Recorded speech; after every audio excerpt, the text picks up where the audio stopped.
Яшел Үзәннең Горький исемендәге заводында бүген тантаналы вакыйга. Биредә яңа 3 судны төзи башлыйлар. Икесе Метеор проекты буенча тиз йөри торган пассажир суднысы, уңайлылык һәм куркынычсызлык буенча халыкара стандартларга туры килә. Өченчесе водород ягулыгында эшләячәк. Тәҗрибә буларак Татарстанда җыела башлый. Судныларга якташларыбыз Советлар Союзы геройлары Муса Җәлил һәм Михаил Девятаев исемнәре биреләчәк. Являясь наследием легендарных судов, новый «Метеор» в полной мере отвечает всем современным требованиям счастья, безопасности, запаса хода, комфорта для экипажа, пассажиров и, конечно же, скорость. Расширяя наш быстроходный флот, мы увеличим туристический поток, соединяем скоростными речными магистралями крупные города и иные населенные пункты республики, снижаем межсезонную нагрузку на дорожную сеть. Пассажирлар йөртә торган суднылар белән бергә завод обороны заказларын үти. Не одно десятилетие эксплуатировались. Метеорлар Россиядә гына түгел, чит ил сулыкларында да дистә еллар дәвамында кулланыла. Бу проект 1961 елдан гамәлдә. Хәзер безнең кораблар ил чикләрендә саклый. Республиканың сәүдә һәм сәнәгать өлкәсендәге эш нәтиҗәләрен коллегия утырышында барладылар. Татарстанда узган ел 4 триллион 600 миллиард сумнан артык продукция җитештереп сатыла. Икътисадның 60% сәнәгать белән сәүдәгә туры килә. Россиягә карата чикләүләр кертелгәч, химия, машина һәм җиһазлар, автомобиль җитештерү кебек тармаклар кыенлык кичерә. Нефть табу һәм эшкәртүдә үсеш бар. Республикада 35 миллион тоннадан артык кара алтын табыла. Сибур, Аммоний, Татшина зур инвестиция проектларын тормышка ашыра. Предприятия ОПК кратно увеличили выпуск военной продукции. Оборона сәнәгате предприятиеләре продукция җитештерүне арттырды. Сентябрьдән аларга 5000 кеше эшкә урнашты. Тагын 4000 кеше кирәк. Хезмәткәрләрне башка төбәкләрдән җәлеп итү өчен арендалы торак, тулай тораклар төзелә. Курьер, таксист булып эшләүче инженерларны заводка кайтару өчен тырышырга кирәк. Күп предприятиеләрнең читтән кертелгән җиһазларга бәйлелеге бар. Моны күздә тотып, республикада станоклар төзи башларга җыйналар. Ел ахырына планда 30 булса, киләчәктә елына 500 станок эшләргә тиешләр. Машина, авиация, көймәләр төзүдән кала, агач эшкәртү, җиңел сәнәгатьтә үсеш мөмкинлекләрен атадылар. Әмма шимал җитми. Для снижения себестоимости готовой продукции сырье.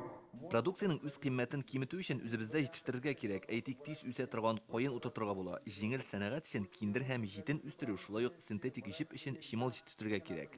Һәр тармакта без фән, дәүләт һәм предприятиеләр белән бергә эшләүне тәэмин итәргә тырышабыз.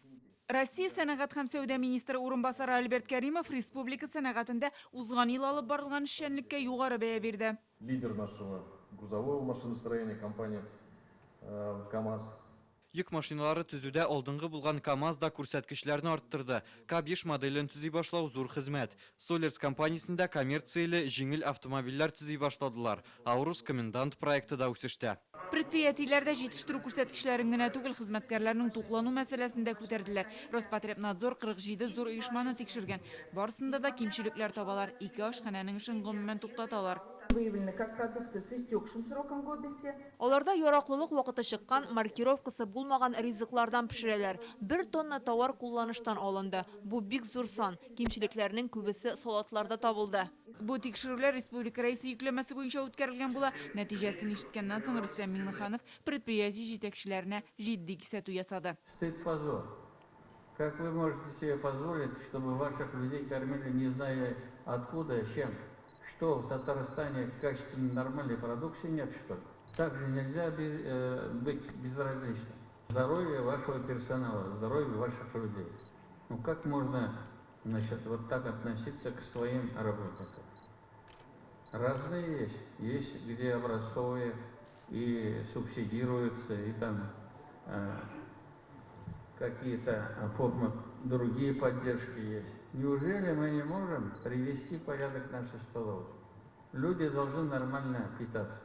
Рөстәм Миңнеханов хезмәткәрләр өчен диспансеризация үткәрү, уңайлы эш шартлары булдыру, тулай торакларны яңарту кирәклеген ассызыклады. Өстенлекле юнәлешләрдән яңа базарлар табу, экспортны арттыру һәм ышанычлы логистик маршрутларны үстерү. Ключевая задача – это импортозамещение. Это тоже было послание нашего президента. Если мы будем ориентироваться и ждать только иностранное оборудование, то наша зависимость, она так и останется. Следует реализовать проекты по развитию критически важных отраслей. Вот сегодня станкостроение, микроэлектроника, фармацевтика. Все эти вопросы, они должны быть в нашем приоритете. Утырыш ахырында хезмәт батырлыгы предприятиеләрен бүләкләделәр. Гөлнәс Сайфетдинова, Роман Финин, Яңа Гасыр каналы.